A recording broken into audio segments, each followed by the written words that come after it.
오늘 본문은 복을 받으려면 순종해야 한다라고 우리에게 말씀합니다. 여러분 복 받으시길 원하시죠? 예, 아멘 하신 분만 받으시기 바랍니다. 예, 지금 하신 분도 받으시기 바랍니다. 예, 그래서 우리는 아멘의 기회를 놓치면 안 됩니다. 그래서 모든 사람들이 다 복 받기를 소원하는데 오늘 본문은 복을 받으려면 순종해야 한다. 순종하면 복을 받는다라고 하는 그런 말씀을 우리에게 해주고 있고, 그래서 복을 받는 비결이 뭐냐? 순종이다라고 하는 말씀으로 우리에게 이제 강권하고 있고 강조하고 있습니다. 그러니까 순종을 강조하고 있다. 근데 순종을 강조하는 것이 아니라 우리의 이스라엘 백성들이 또 하나님의 백성들이 복 받기를 원하는 거죠. 복을 받기를 간절히 하나님이 소원하기 때문에 순종하라, 우리에게 그렇게 말씀을 합니다. 그래서 저는 오늘 제목을 순종은 복이다. 그런데 백지화하라. 백지화할 때에 순종할 수 있다라고 하는 사실을 우리는 기억을 하게 됩니다. 그래서 하나님의 말씀과 하나님의 뜻에 순종하게 되면 우리는 복을 받는다라고 하는 겁니다. 그래서 제가 축복이라고 하는 말과 복이라는 말을 국어사전에서 찾아봤어요. 그랬더니 축복을 이렇게 표현했습니다. 남의 일이나 미래가 행복하기를 빌거나 그것을 기뻐하여 축하함이라. 그러니까 축복이라고 하는 것은 남의 일이나 미래가 행복하기를 비는 것이라는 거예요. 이루어진 것이 아니라는 거죠. 근데 복이라고 하는 글은 이렇게 풀이를 하고 있습니다.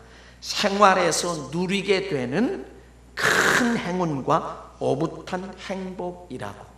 그러니까 복이라는 것은 누리는 것을 이야기해요. 그러니까 여러분 축복 받으시기를 바랍니다 라고 하는 말보다는 복 받으시기를 바랍니다 라고 하는 말이 더 의미가 있다 라고 하는 그런 이제 국어사전의 그런 차이점을 살펴보게 됩니다. 따라합시다. 순종하면 복을 받습니다. 옆 사람에게 순종하면 복을 받습니다. 아멘. 예, 순종하고 하나님의 주시는 복 받으시길 주의 이름으로 간절히 축원합니다. 오늘 본문에서 순종하면 다음과 같은 복을 받는다라고 말하는데 이제 오늘 말씀을 1절서부터 이렇게 쭉 띄워주시면 좋겠습니다. 자, 오늘 말씀을 보면 뭐라고 했느냐 하면 2절에 가보면 내 하나님, 그래서요 내 하나님 여호와께서 너를 세계 민족 위에 뛰어나게 하신다.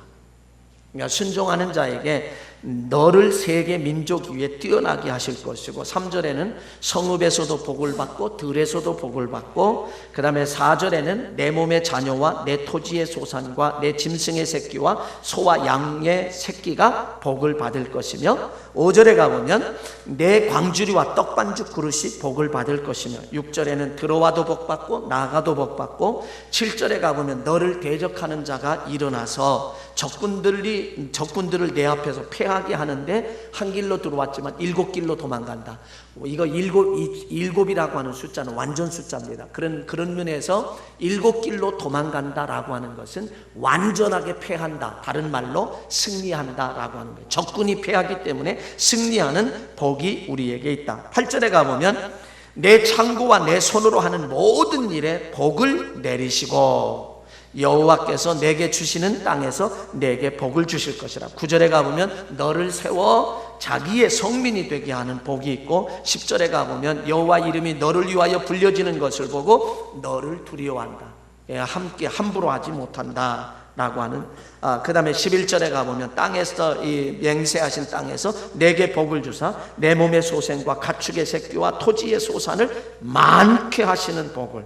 12절에 가보면 너를 위해 아름다운 하늘의 아름다운 보구를 여시사 땅에 때를 따라서 비를 내리시고 내 손으로 하는 모든 일에 복을 주신다. 구워줄지라도 구임받지 않는다. 그 다음에 13절에 가보면 머리가 될 것이고 꼬리가 되지 아니하고 위에만 있고 아래에 있지 않게 하시는 이런 복, 어마어마한 복을 지금 신명기 28장에서 우리에게 말씀합니다. 근데 단 조건이 있습니다. 단 조건이 있는데 13절을 여러분 한번 보시면 13절 오직 너는 내가 오늘 내게 명령하는 내 하나님의 여호와의 명령을 듣고 뭐하면요? 듣고 지켜 행하며 14절 같이 읽습니다. 내가 오늘 너희에게 명령하는 그 말씀을 떠나 좌로나 우로나 치우치지 아니하고 다른 신을 따라 섬기지 아니하면 이와 같으리라. 자, 조건은 뭐냐면 하나님의 명령을 듣고 지켜서 행하는 사람이 지금 말씀한 이런 복을 받는다라고 말했고요. 하나님을 떠나서 그 말씀을 떠나지 아니하는 것, 하나님을 떠나지 않으면 그래서 좌로나 우로나 치우치지 않고 하나님의 말씀을 떠나지 않고 다른 신을 우상을 숭배하지 아니하면 지금 이 말씀한 모든 것을 이런 복을 우리에게 주시겠다라고 합니다. 자, 순종도요 훈련이 필요합니다.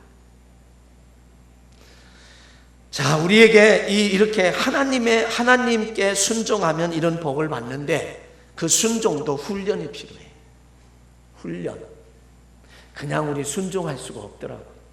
그냥 훈련을 안 해도 순종하면 얼마나 좋겠어요. 그런데 하나님께서는 이스라엘 백성들을 이런 복을 주시기 위해서, 다시 말하면 순종을 하고 복받게 하기 위해서 훈련을 시킨다는 거예요. 여러분 광야 생활 하잖아요. 애굽에서 짐승들을 가지고 나오고 은금 폐물들을 달라고 해서 그냥 막 주었어요. 그래서 가지고 나왔어요. 광야에서 은금 폐물이 무슨 소용이 있겠습니까? 당장 먹을 것 살 수도 있는 것도 아니고 먹을 것 구할 수 있는 것도 아니고 얻을 수 있는 것도 아닌데 금을 준들 쌀 한 대박 주겠냐 이거지. 없는데 그러면 금이 뭔 필요가 있고 은금 폐물 보석이 무슨 필요가 있냐. 필요가 없잖아요. 그때에 하나님께서는 만나를 내려주셨어요. 그리고 메추라기도 내려주셨고 그리고 반석을 쳐서 샘물 나게 하셔서 그들을 먹이고 40년 동안 먹이고 입히고 다 했어요. 옷이 헤어지지 않았다라고 말합니다. 자, 그런데 그 광야에서 이스라엘 백성들을 훈련시키는 거예요. 자, 만나를 내렸습니다. 하루에 가족 수대로 한 오멜씩 너희들 거둬라. 그러니까 거두라고 했어요. 그러면서 매일 나가서 거두라. 그리고 남겨두지 말아라. 가족 수대로. 근데 성경은 뭐라 그러냐면 적게 거둔 자도 모자람이 없고 많이 거둔 자도 남음이 없더라.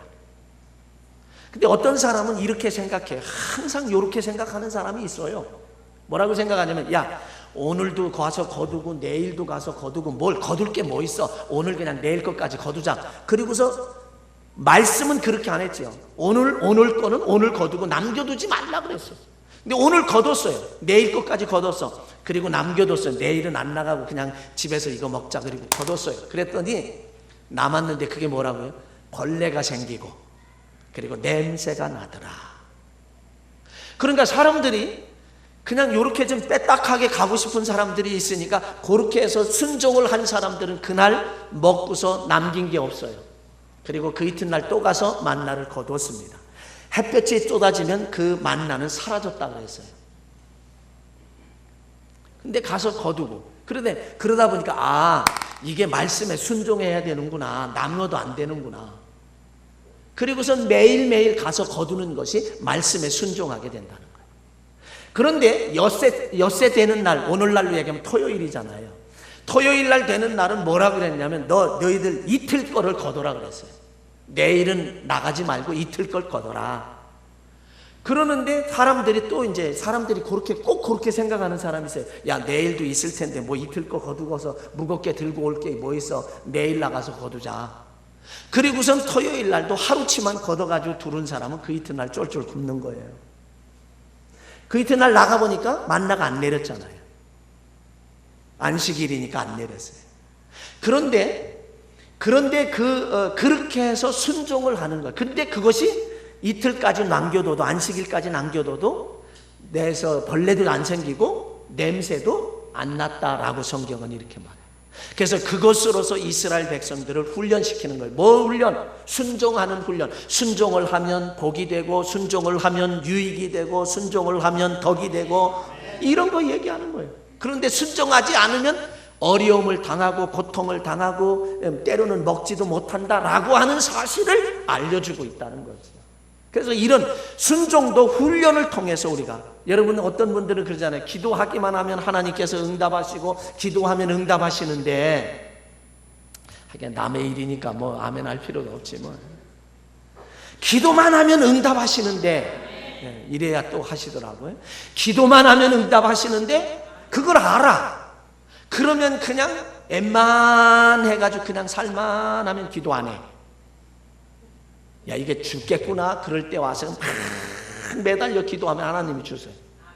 그래서 그때 그러므로 나는 기도하며 살아야 되겠다 하는 그런 훈련을, 하나님을 찾으며 살아야 되겠다라고 하는 그런 훈련을 우리에게 시키고 있다는 거지.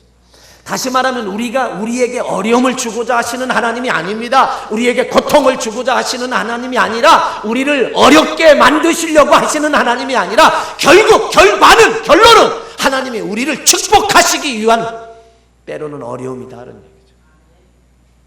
우리에게 복을 주시고자 하시는 어려움을 주시고, 복을 주시고자 하시는 때로는 환난도 있는 거지. 그래서 여러분이 환난을 당할 때에, 어려움을 당할 때, 하나님이 나를 축복하시려고 하는구나, 복 주시려고 하는구나, 이렇게 믿고 매달리며 기도하고 하나님의 도우심을 찾고 나를 돌아보고, 그리고 하나님 앞에 나를 비춰보는 그런 삶으로 하나님의 때를 기다리면 우리에게 복이 임할 줄로 믿습니다.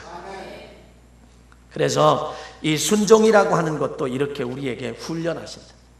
창세기 22장에 가보면 하나님이 아브라함에게 100세에 낳은 독자 이삭을 모리아산에서 번제로 드려라. 번제라고 하는 건 뭐냐면, 쉽게 얘기하면요, 요즘에는 그런 걸 혐오스럽다 그래서 잘 못 보지만, 예전에는 정육점에 가면 돼지를 잡아가지고 반을 쫙 잘라서 다리에다 갈고리 해가지고 이렇게 걸어놓고, 근데 거기에 저 유리에다는 불구스름한 형광등을 켜놔가지고 이렇게, 여러분 기억나시잖아요.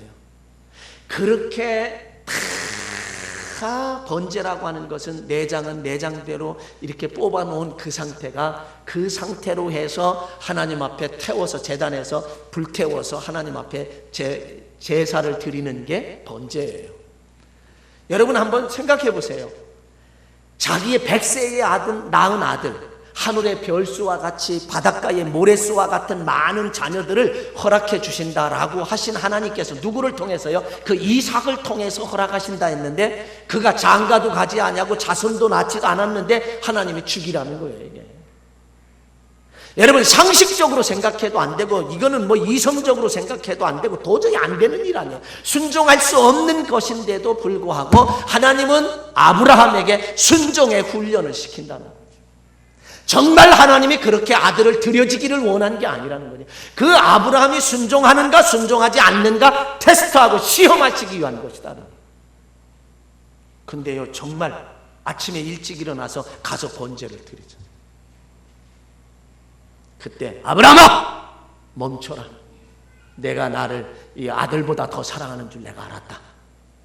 아브라함은 그 단 한 번의 순종을 통해서 믿음의 조상이 되었고, 하나님이 언제나 가는 곳마다 하나님이 그를 보호하시고 복 내려 주신 줄로 믿습니다. 이와 같이 훈련하신다. 그래서 순종도요, 그냥 할 수 있는 게 아니에요. 그래서 여러분들이 내가 작은 어려움이 있을 때마다 내가 하나님의 말씀에 비춰봐서 내가 뭘 순종해야 하는가, 이런 사실들을 자꾸 점검해 보는 것도 필요하다. 요한복음 6장에 가보면 오병이어의 역사가 나타나는데, 예수님께서 5,000명을 보리떡 5개와 물고기 2마리를 가지고 축사하신 후에, 감사하신 후에 5,000명을 먹이신 기적의 역사가 나타납니다. 그때 성경은 뭐라고 이야기하느냐, 예수님께서 빌립을 시험코자 하셨다는, 빌립을 향하여 이 사람들에게 먹을 것 나눠줘라, 순종하는가 안 하는가 보는 거죠. 테스트 하시려고.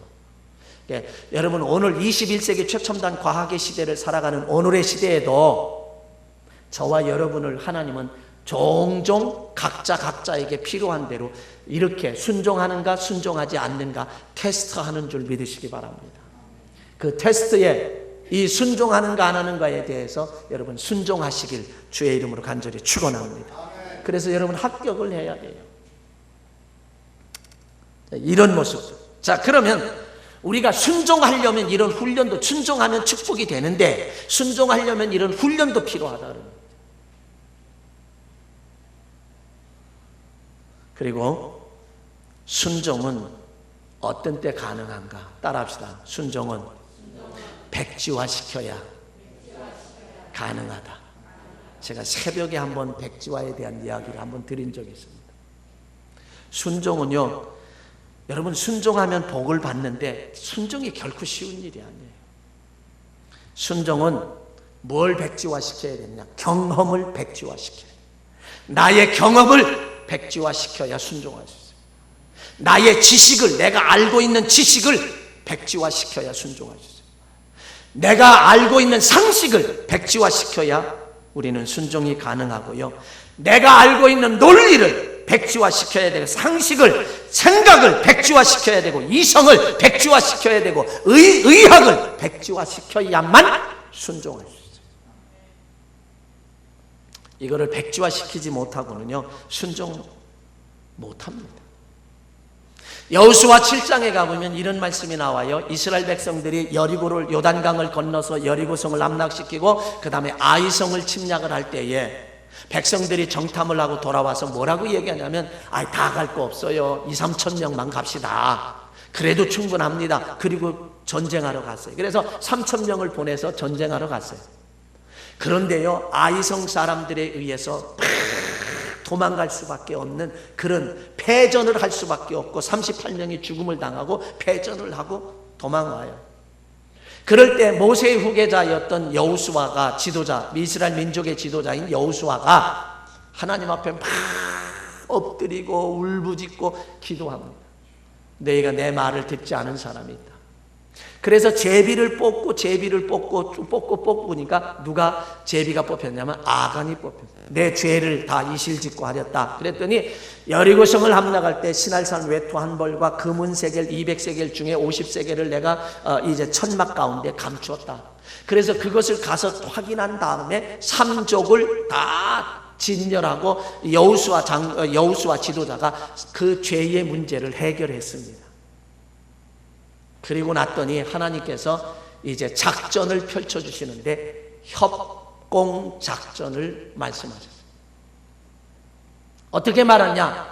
한 팀은 정면으로, 아이성 정면으로 가라는 거예요. 그 성문 앞으로 가라는 거죠.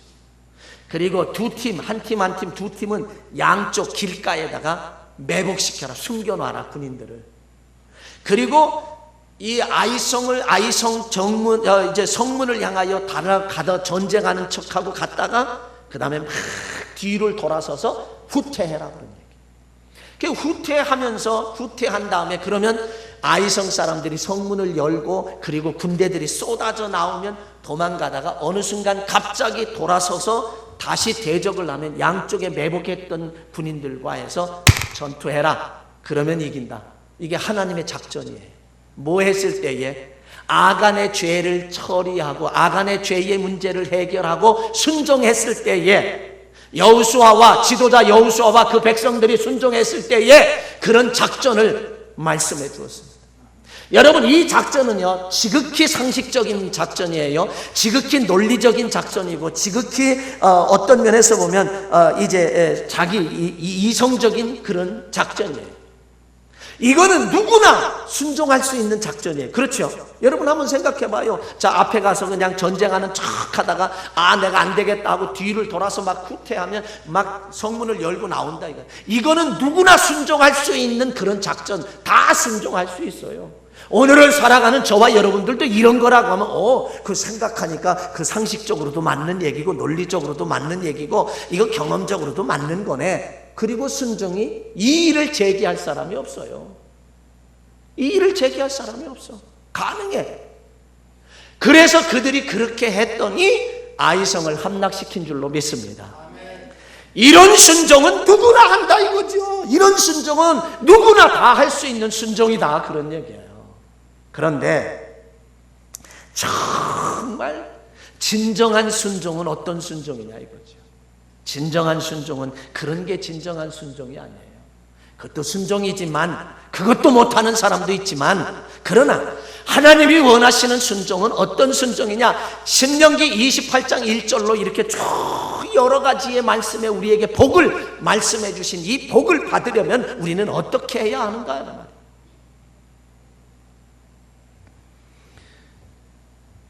누가복음 5장에 가보면요, 물론 요한복음 21장에도 있습니다. 베드로가 밤이 맞도록 밤새도록 그물질을 하며 고기를 잡았어요. 그런데 밤새도록 그물을 내렸다 올렸다 했는데 한 마리도 못 잡았다라고 성경은 우리에게 표현합니다. 그럴 때에 그럼에도 불구하고 내일을 위해서 베드로는 강가에 나와서, 그 호숫가에 나와서 그물을 손질하고 있어요. 내일을 위해서 손질해요.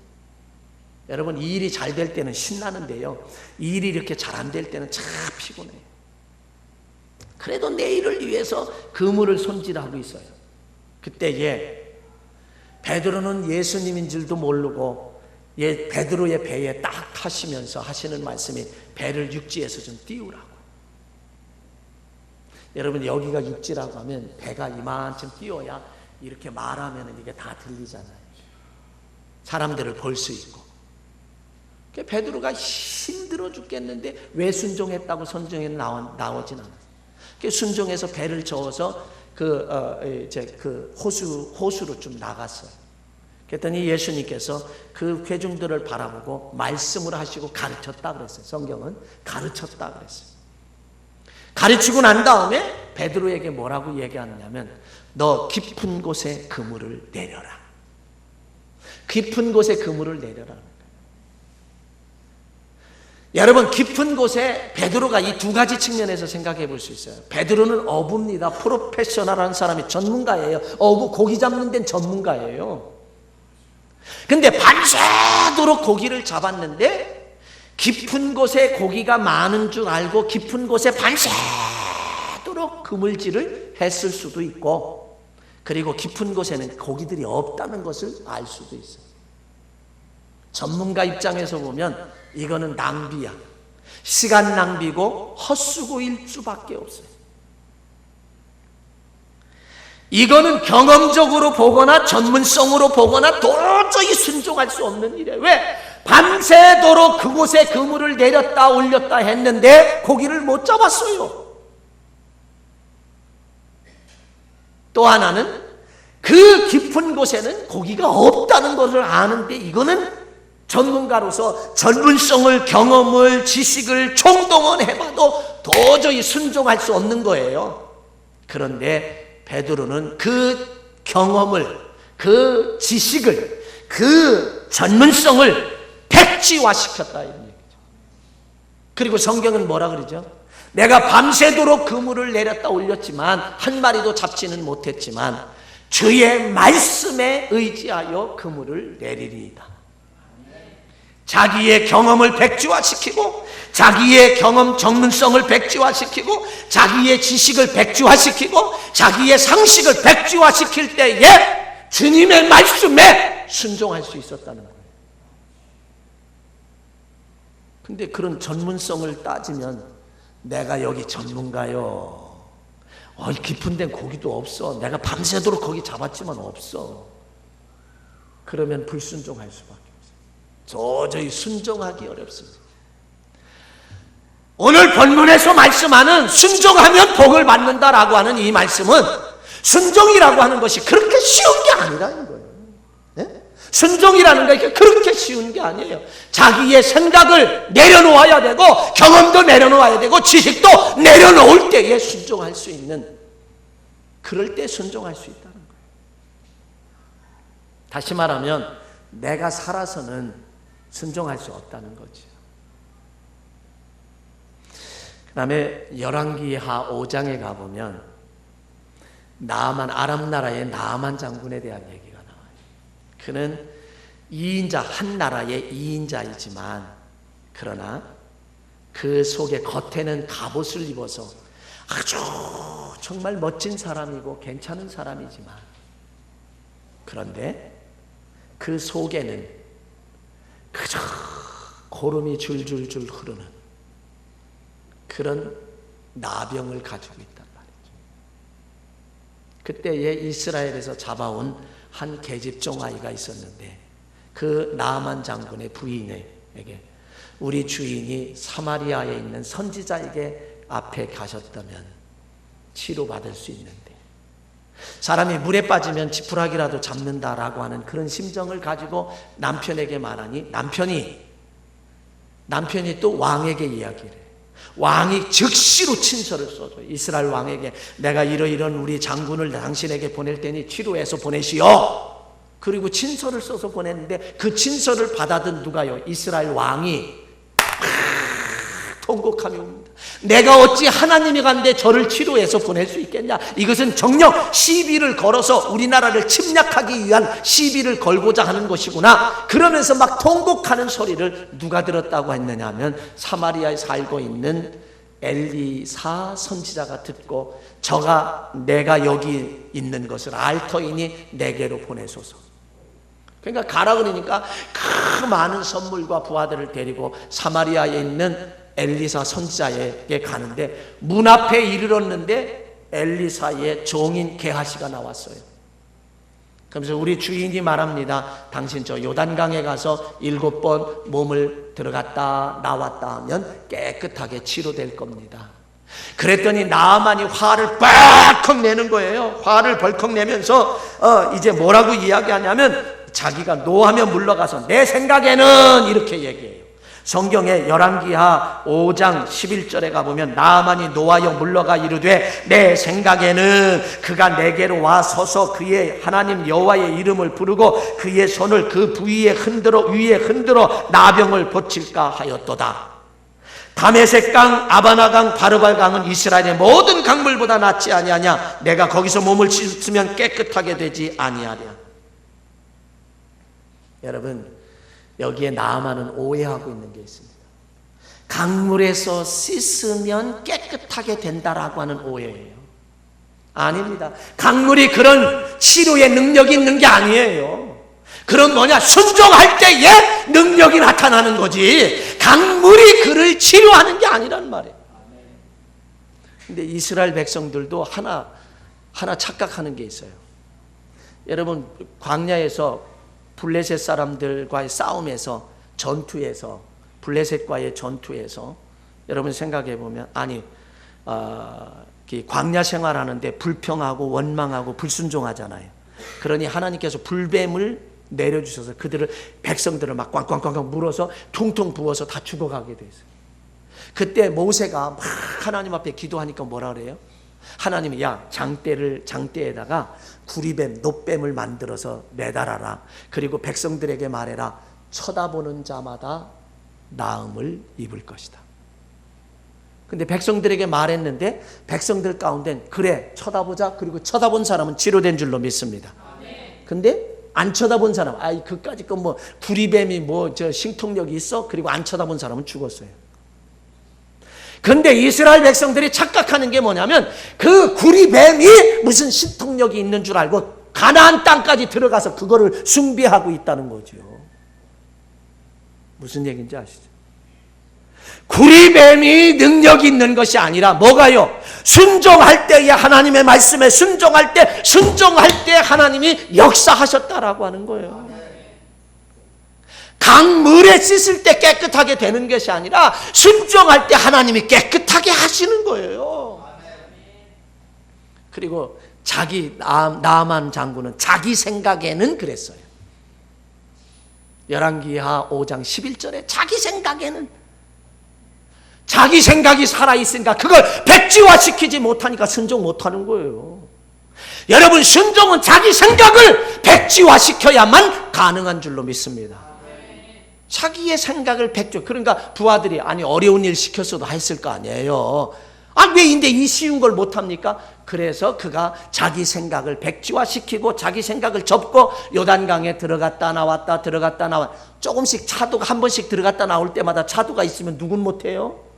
성경에 그렇게 쓰여있지 않지만 제가 생각할 때 그래.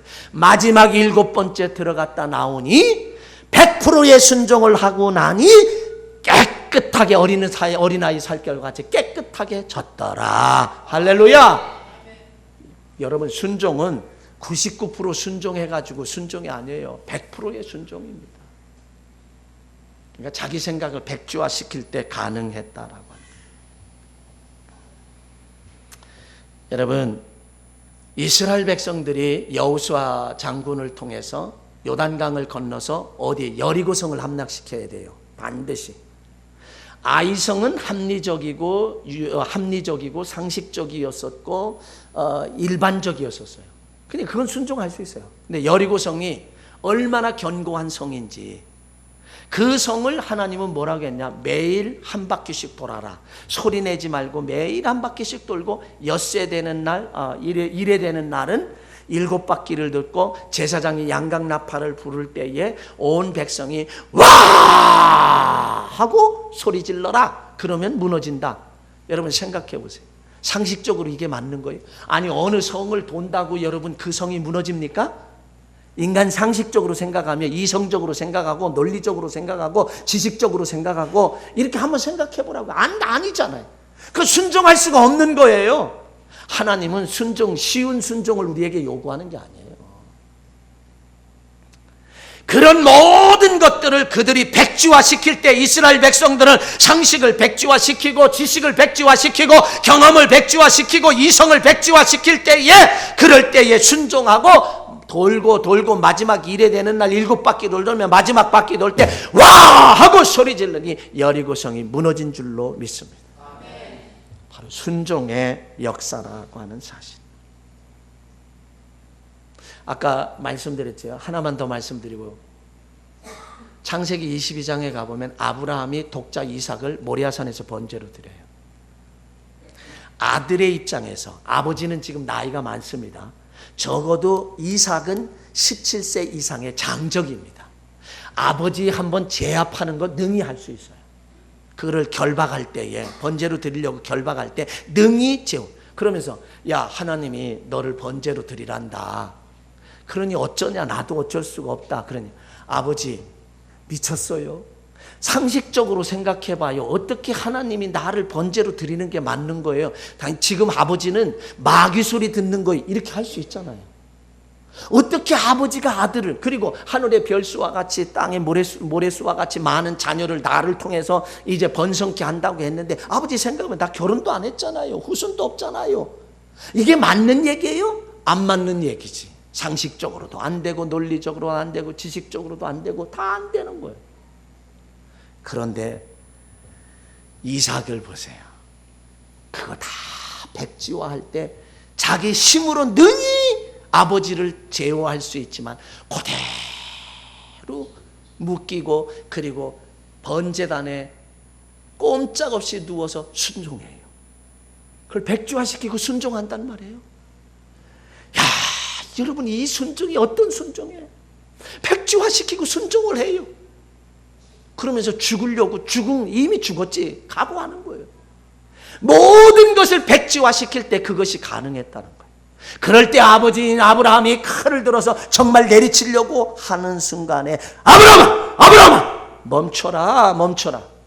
그리고 하나님이 중단시켰어요. 여러분 보세요. 이삭이 그렇게 해서 순종을 했어요. 근데 이삭의 생애를 한번 보실래요? 얼마나 이삭이 축복을 받았는지, 이삭을 성경에서 가만히 읽어보면요, 이삭은 아주 아유, 우리 장로님이 아멘 안 했으면 난 숨 끊어질 뻔했어요. 그냥 이삭의 생애는요, 뭐 굴곡이 별로 없어요. 정말 평탄하게 살았어요. 여러분, 성경에 그거예요. 사랑하는 성도 여러분, 이제 말씀을 정리합니다.